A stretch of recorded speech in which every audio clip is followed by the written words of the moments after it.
Ada kisah unik di Saudi beberapa waktu yang lalu, seorang kaya raya, luar biasa peninggalan hartanya. Ya. Seingat saya bisa bernilai sampai puluhan miliar uang itu atau ratusan miliar uang yang ditinggalkan sama dia. Tapi dia karena selalu sibuk dengan bisnis sampai tidak sempat menikah dan dia jauh dari kerabatnya.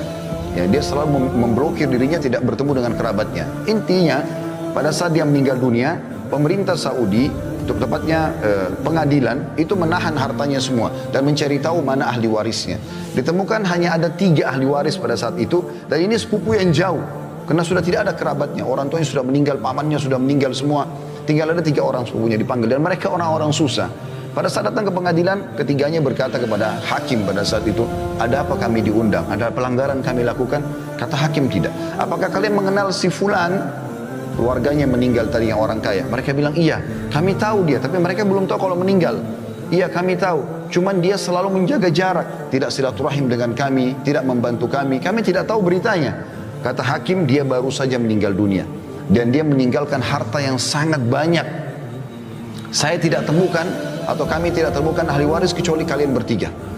Maka pada saat itu pun ditandatangani, mereka mendapatkan warisan yang tadinya miskin langsung dapat puluhan miliar satu orang, tiba-tiba menjadi kaya raya gitu. Maka setelah itu mereka sudah mau keluar dari pengadilan, kata hakimnya, saya ingin memberikan ide sebentar. Ini pelajaran yang kita ambil. Saya ingin berikan ide kepada kalian. Kan kalian juga mendapatkan harta dari si mayit tanpa upaya apa-apa.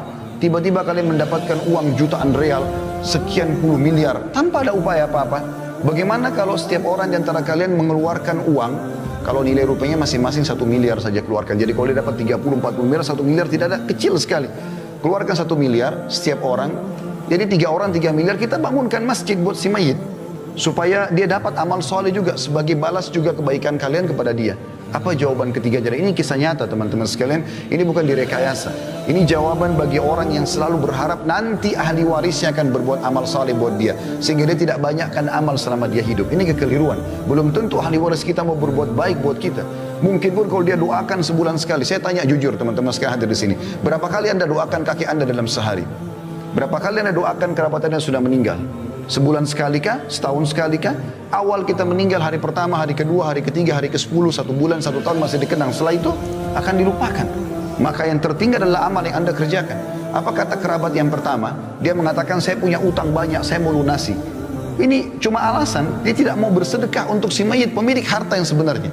Kemudian yang kedua juga mengatakan, saya sudah lama hidup susah, saya ingin hidup senang sekarang. Maksudnya saya tidak akan memberikan uang untuk bangun masjid itu. Dan kisah yang ketiga, ini yang jadi pelajaran kita, orang ketiga mengatakan, hai hakim, orang ini semasa hidup, kenapa dia tidak bangun masjid buat dirinya? Kenapa sekarang kami ahli waris yang harus membangun? Walaupun orang ini juga buruk karena tidak mau bersedekah, tapi kita ambil pelajaran dari situ. Ternyata amal-amal soleh yang terbaik adalah yang kita tanamkan sendiri selama kita hidup. Kalau kita berharap setelah kita meninggal ada yang berbuat amal soleh, itu sangat kecil sekali persentase yang bisa kita dapatkan. Kalaupun yang mengenang kita anak-anak, Allahu a'lam cucu-cucu dan cicit kita apakah masih mengenang kita atau tidak. Maka maksimalkan saudaraku seiman.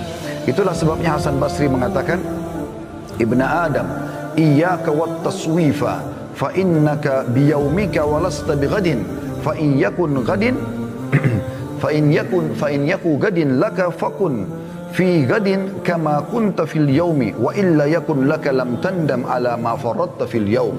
Yang artinya, wahai anak Adam, janganlah engkau menunda-nunda amalan-amalanmu, karena engkau memiliki kesempatan pada hari ini, adapun besok pagi atau besok hari belum tentu engkau memilikinya. Jika engkau bertemu besok hari, maka lakukanlah pada esok hari itu sebagaimana engkau lakukan pada hari ini. Jika engkau tidak bertemu dengan esok hari, maka engkau tidak akan menyesal atas sikapmu menyia-nyiakan waktu itu sendiri.